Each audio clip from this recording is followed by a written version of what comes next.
أعوذ بالله من الشيطان الرجيم بسم الله الرحمن الرحيم ñu ngi ñëwaat yàggali liggéey bi ñu tàmbali mooy maanaam dénoncer wax yi Hibou Diallo di wax te teguwul ci yoon yoo xam ni nekkewul noonu te wax ji moom wax ñi muy wax yi nga xam ne tegewul noonu ce sont des faits yoo xam ne c'est intentionnel mais nag balaa ma koy tàmbali damay tàmbalee ci sama bopp li yenente bi sallallahu alayhi wa sallam wax ibda bi nafsika tàmbaleel ci sa bopp parce que am na benn rectification bu ma bëgg a indi ci benn wax bu ma waxoon fii ci benn laaye mooy bii Hibou Diallo doon nettali bi muy wax bi Serigne Ahmed Demba Sokone waxoon te man sama bopp ma ko doon rectifier waale far ni ma waxoon aaya bi du noonu exactement wax mu ne wahum fii labsin jadidin sëñ Ahmed Demba Sokone nee na bi mu jàngee laay boobu la xam ni ndekete mbir yi dara taxawul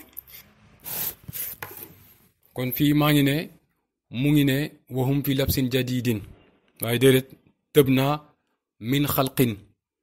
laay bi nekk ci suuratul qaaf dafa ni bal hum fii labsin min xalqin jadid man dama ni woon hum fii labsin jadidin bal hum fii labsin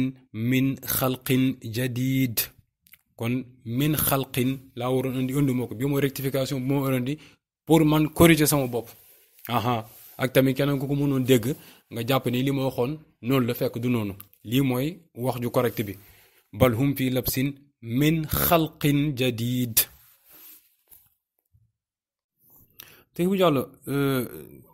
brièvement ma ne ko dégg naa la ngay wax ci sa waxtaan mu mujj bi ngay wax naa nit ñi dañ lay saaga ci internet dugg na fii génn fii non kenn saagoo la ñun dañoo nekk di wane yi ngay wax noo xam ni fekk ay fen la du noonu yi ngay wax nii yaa xam yaa ko tey wala teyoo ko en tout cas du noonu nga koy jël di ko wax nit ñi ñoom ñu koy guux di ko naan di ko cons night and day ñu yaakaar ni yi ngay wax ni lu wér la fekk teguwul ci xam-xam da nga leen di jox yoo xam ne yow parfois da ngay toog rek inventé ko wax nit ñi nii léegi nii yow foog ñu bàyyi la léegi yow wala léegi da nga bëgg jàppe sa bopp buur léegi buur nga maanaam boo waxee kenn amul droit wax la dara mais non fii nag fii àdduna la fii àdduna te si diine ngay wax diine gi moom moo ko sa papa moomu ko c'est-à-dire que li nga si wax am nañu droit indi si ay explication indi si ay leeral boo waxee nu dul noonu ñu ne la fii c'est pas vrai du noonu waaye du affaire personnelle ngay naan dañ lay saaga dugg na fii génn fii pour jéem a te faire passer aux yeux des gens pour une victime non du loolu de du question de saaga dañ lay indi lay wax yu leer voilà. Maam Ndiaye mu ne mooy ñi nga xam ne su ma leen laajee seen alal ñu jox ma su ma leen laajee seen bakkan ñu jox ma mu ne ñooñu de jëndee naa ak ñoom àjjana bi anna lahumul janna ñu ne ko lu tax mu ne yuqaatiluuna dañuy xeex fii sabilillahi ci yoonu yàlla fa yaqtuluuna ñu di leen rey. gis nga lii laa doon wax léegi fa yaqtuluuna firiwul ñu leen di rey fa yaqtuluuna mooy ñoom ñooy rey boo demee ci tafsirul xaasin mu ne la fa yaqtuluuna yaani yaqtuluuna aadaa allahi mu ne ñu ngi rey dañuy rey noonu yàlla yi. wa yuqtaluuna ñoom it ñuy rey. wa yuqtaluuna firiwul ñoom it ñuy rey wa yuqtaluuna ñoom it ñu leen di rey. boo demee waat ci tafsiru xaasin ma la wax nii mu ngi wax naan yuqtaluuna fi taatillahi wa sabilihi te ku bëgg a xam précision bi ma doon indi nii ci laay bi ma wax ni mu firee te du noonu ku ci bëgg am lu la leer su fekkee arab bi jàppandiwul demal ubbi alquran en français nga xool suuratu tawbati boobu ay saar bi numéro 9 la aay bi ñu doon wax nag aay 111 la boo demee di nga ko fekk foofu. inni ubashirukum bi rasulin yaatiya min baadi ismuhu ahmadu huwa muhammad.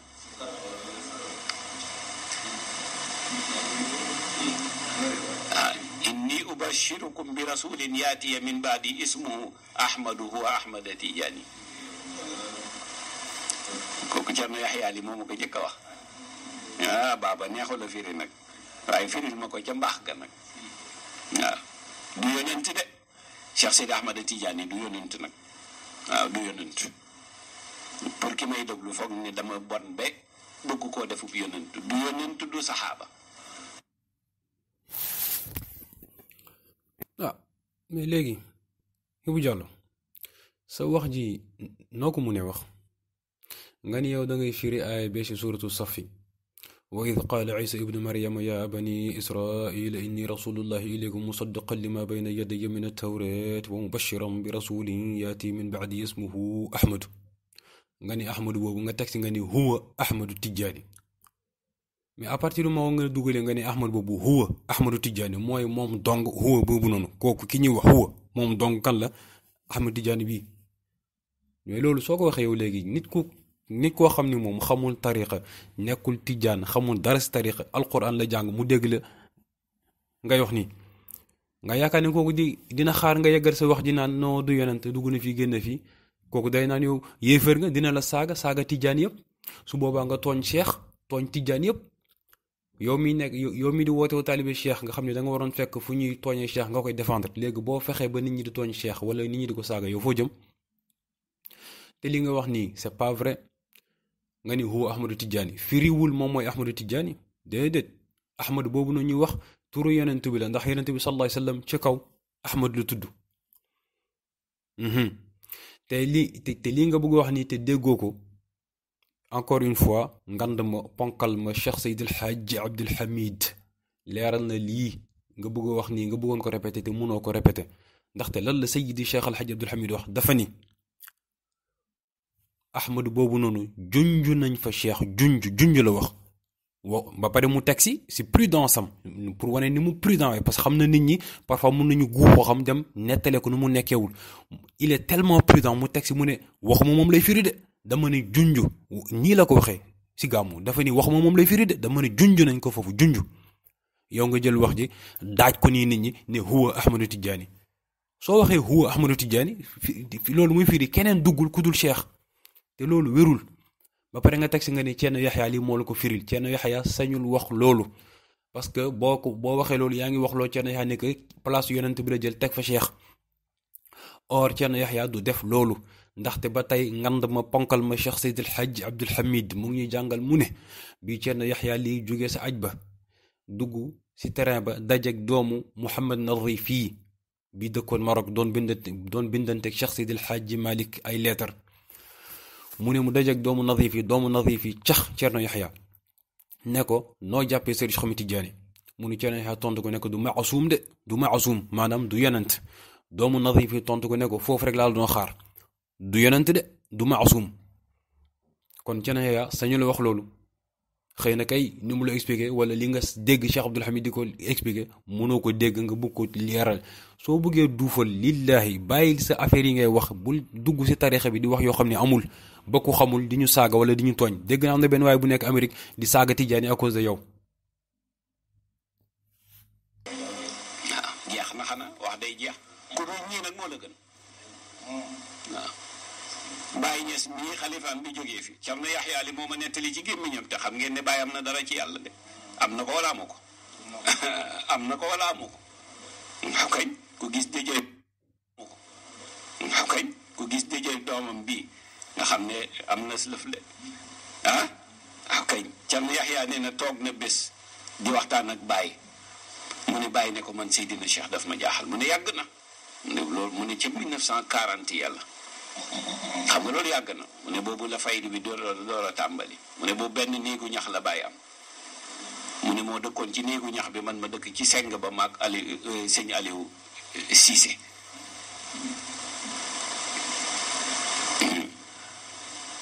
mu ne muy waxtaan ak Baye ba yàgg Baye ne ko man Cheikh Tidiane yi jaaxal na ma fu mu jaar ba raw ma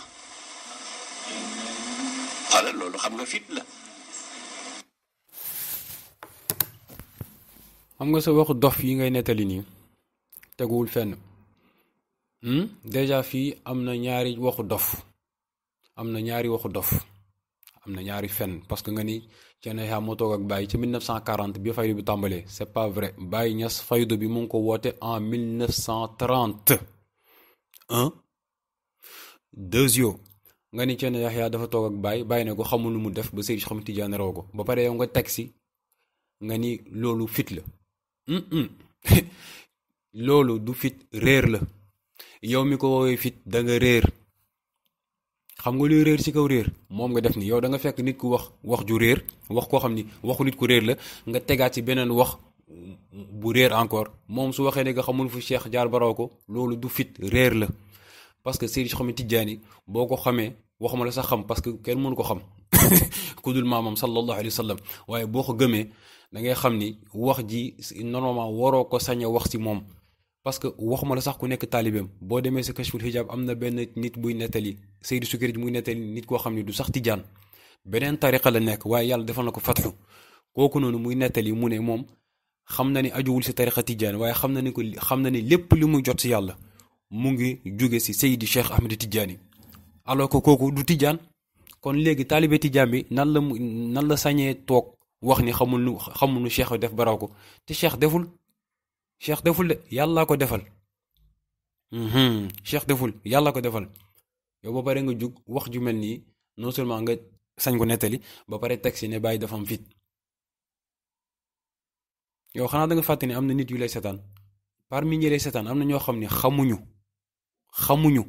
histoire nu mu demee xamuñu dara si mbir yépp dañoo nar a toog di la déglu rek di guux li ngay wax dem di ko jàppee noonu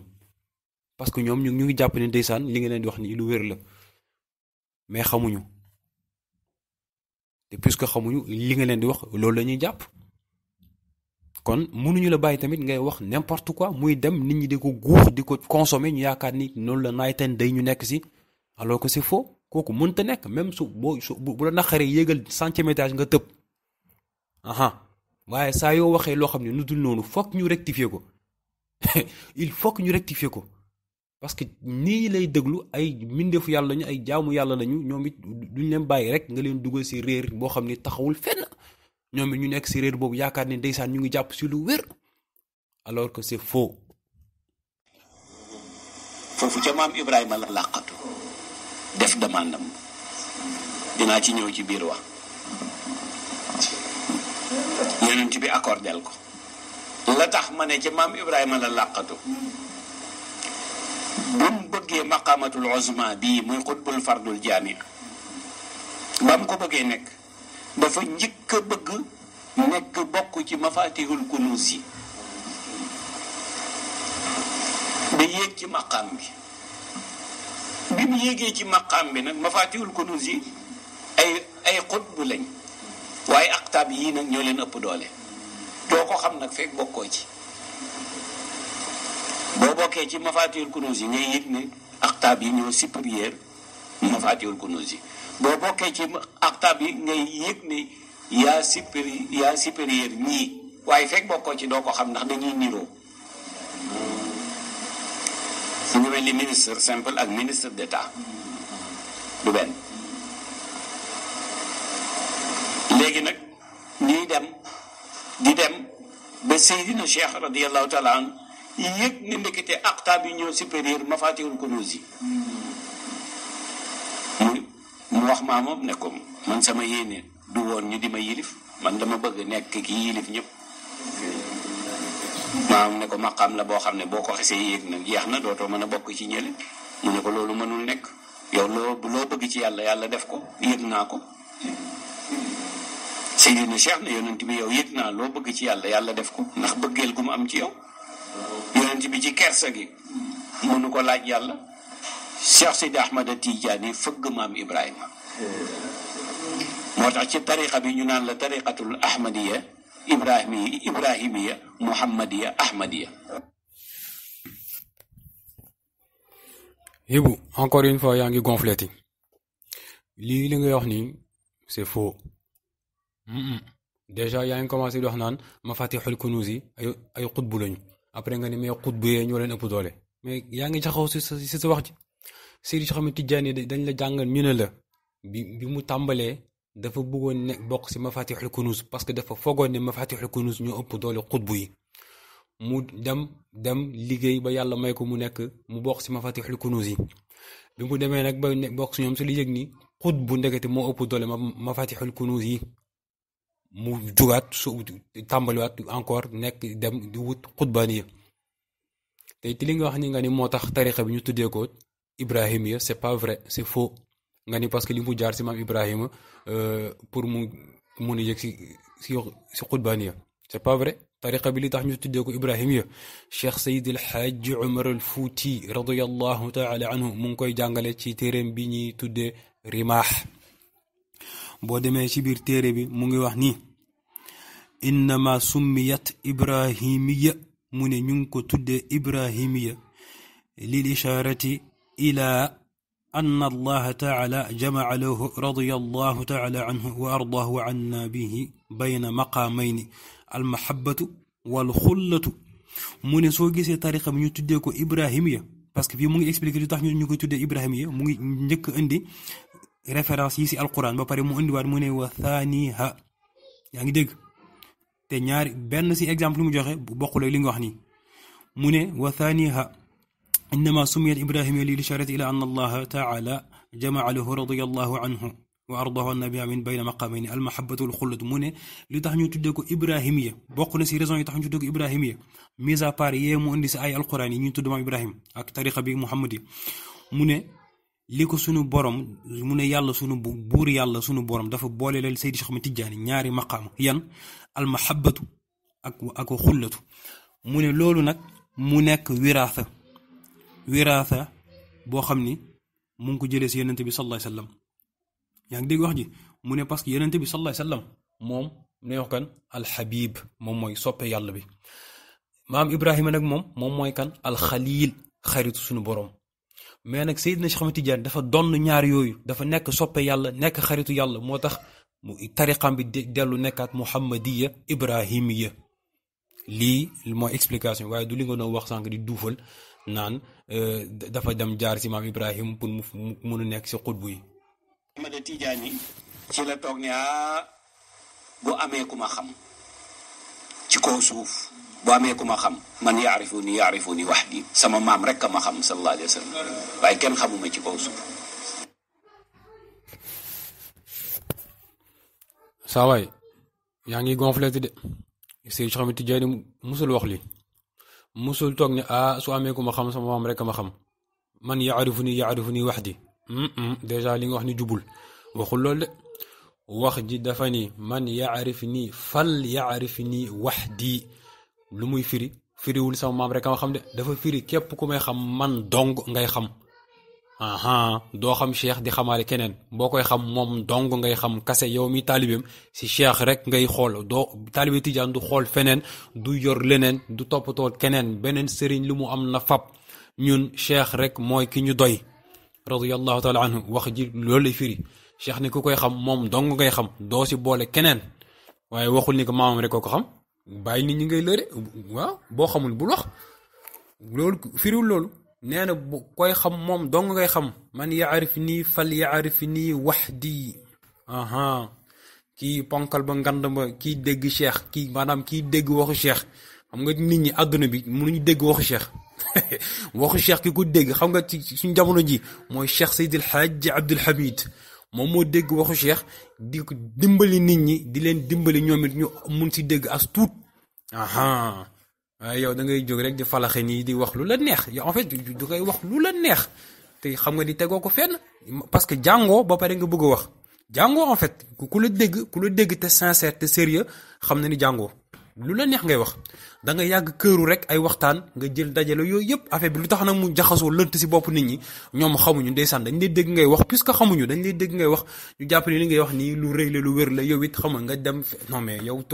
ton cas est très grave parce que yow da nga jël affaire yi nga jaxase ko ba mu jaxasoo ba ku si xamul dara dootu ko mun dafa mel ni nga jëlee wëñ yu bëri noir rouge bleu marron orange nga jaxase lépp kenn xamatul buuy fu mu féete waaye ñun nag dinañ ko jéem a décortiquer benn par benn topp la benn par benn insha allahu taala. fekk nag moo tax lu sa sëriñ wax ormal ko fekk Seydina Cheikh mu muqaddam yëpp bi mu njëkkee bind Aliou Haradim Barada bi mu njëkkee bind Jawahirul Maani Seydina Cheikh dafa ne waxal muqaddam yëpp ñu suul ko ndax yëpp niveau waxtaan bi mu ci doon wax ñi di ko bind te mu ne ku ko weddi alku te bëggul alal jaami yàlla yi mu ne na ñëpp suul seen jawahir yi ba am ko ca des du ma tudd turam ndax am nay taalibe ci réew mi te bëgguma choqué kenn koo ko denc ci bosam dem yóbbaale ko bi Seydina Cheikh Aliou Haradim Barada ñaan ko ne ko mujjug jamono sa téere bii awliyaa u yëpp ci la ñuy gàgganti ko kon danga may mayaat nga waxaat ko ma bindaat ko Seydina Cheikh ne ko ànd naa ci muy waxaat mu di ko bind ba yegg si ci Jawharatul Kamal bi mu ne ko sama maam nee na ñu def ko 12 fekk ñi la yóbbu nañ 1 ñooñu la ñuy wax ay al amaliyaat yi ñoom ñooy def Ibou Diallo bàyyil inventé franchement bàyyil inventé li nga wax ni c'est pas vrai ay fen la lii moom yaa ko inventé parce que jàngoo ko si benn téere su fekkee am na benn téere boo ko bind boo ko jàng génneel téere bi wax ñu defal audio nga wax ñu si ban téere nga dégg li nga wax nii li nga wax nii c'est faux c'est pas vrai voilà mbir mi ni mu demee du noonu nii la Seydi Cheikh Ahmed Tidiane radiyallahu taala anhu bi Jawahirul Maani bi ko Seydi Ali Harazim bindee Seydi Cheikh Ahmed Tidiane xam li ci nekk si gravité waxam yi ak bu ko nit weddee ni mu mun a alku cheikh ne nañu lakk téere yi wu ñuy lakk suul mu am nag yenn taalibe yoo xam ne ñoom dañ ko xawoon sori ñiy féete woon ci àll ba ñoo ñoom am na ñu si dencoon seen téere ñoom nus xëy teewu ne ko lakkuñu ko suuluñu ko mais ñi ko jege woon ñooñu moom sañuñu woon ko denc parce que bu ñu ko nëbbee dina ko xam waaw mu dem nag ba jékki sa yenent bi sallallahu alayhi wa sallam feeñu ko wax ak moom wax bu dëgër ne ko téere bi nga yaakaar ne sa téere la sama téere la du sa téere yenent bi moo ne Seydina Cheikh jawahir bi du téere Cheikh téereem la moom yenent bi sallallahu alayhi wa sallam mu ne ko sama téere la xamoo ni waliw mujj mu ne ko xamoo ne waliw mujj jamono si li ñu gàgganti ko mu ne ko fu téere bi dugg na nga génn dem seeti ko na nga ko génnee fu téere bi dugg na nga ko génnee Seydina Cheikh génn nag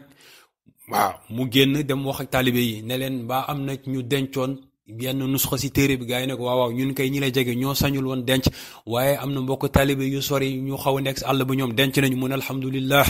ndaxte téere bi bu loolu amul woon dina jafewaat ñu indiwaat ko parce que xam-xam yu doon sotteeku la te xam-xam buy sotteeku Cheikh Seydil Hadji Abdul Hamid nee na mënoo ko téye ba di si ñëwaat ay xam-xam yu sotteeku rek la dafa doon sotteeku Seydi Ali Harazim di ko bind yow nga naan dafa toog mu ne ko dama la ko ñaan ñu commencé ko bindaat c'est pas vrai bindaatuñ ko dañoo récupérer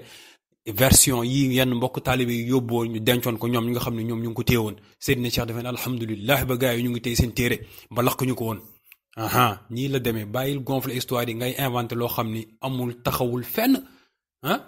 bàyyi yooyu bàyyi sa invention yi lii rek lañ lay reproché lii lañ lay reproché ñu la leneen lu dul lii ñun on s'en fiche de ta personne on en a rien à faire de toi on s'en fiche de ta personne sincèrement intéressé wuñu mais yi ngay wax dugg ci tarixa bi di wax dugg ci diine gi di kàcc di wax yooyu moo ñu intéressé ok voilà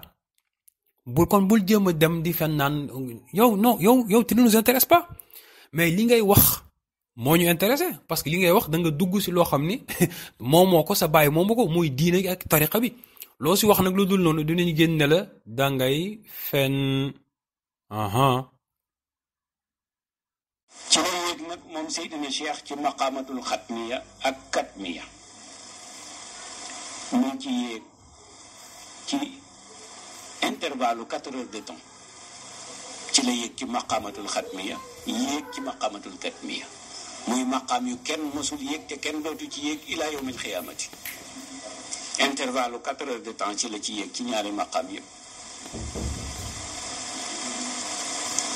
biñ ko laajee bi ko Cheikh Mohamed El Ghali laajee ne ko maqaam bi mooy lan mu ne ko xatmiya de mën naa cee wax waaye katmiya lastu afham xawma ci dara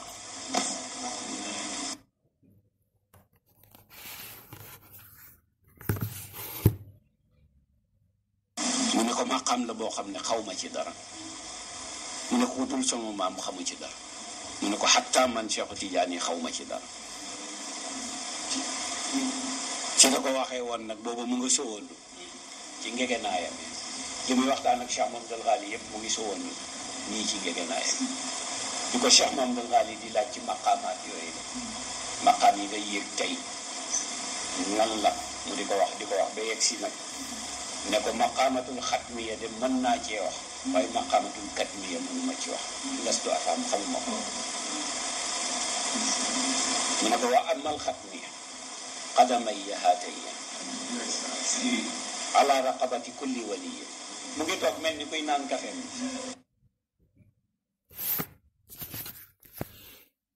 tey gaan samay tar na trop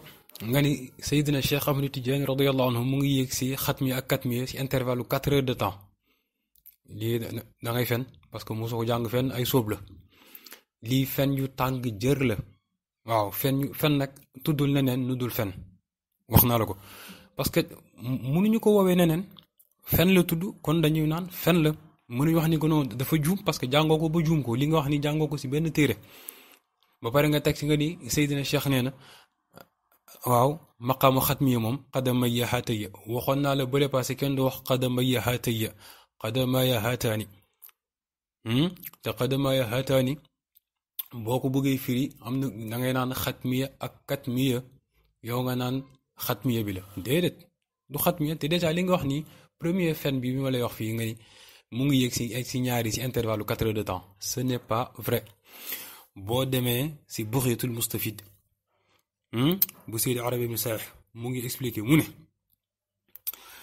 ثم أشار الناظم رحمه الله تعالى إلى زمن حلول سيدنا رضي الله عنه بمرتبة القطبانية العظمى من برم منية المريد من جنجو بي سيدنا الشيخ رضي الله عنه يجيسي قطبانية العظمى موي مقام ختمي بيغي وخني تخموكو من وفي المحرم غدا غوثا رشيد خليفة عن المهيمن المجيد أعطي ذاك شيخنا بعرف حكاه من حققه وعرفه lii mooy expliqué nii mooy xatmiya bi mu ne wa fil muharrami mu ne mu ngi amee si muharram yaa ngi dégg wax fii dama la indi rek indication sa fen yi nga fen nii pour expliquer la ko du dëgg kon fii wax nañu kañ lay yéeg si xatmi bi mooy qutbaniyatul uzma bi si muharram la amee léegi mu demaat ba si biir mu sharxa ba dem ba sori mu ne la nag léegi dafay wax si lan si katmiya من واعلم أن هذه الختمية بالمعنى السابق لما كان مقامها مختصا بمن يختص بمقام الكتمية يعني ديك واحدي مدمات بسبير منلا وقد عرفت بحمد الله تعالى ما يشير إلى حقيقة الختمية مما تقدم من وخي جيتي دقنسي ليلون جنجو ختمية خمنا كوسي من نك ليجي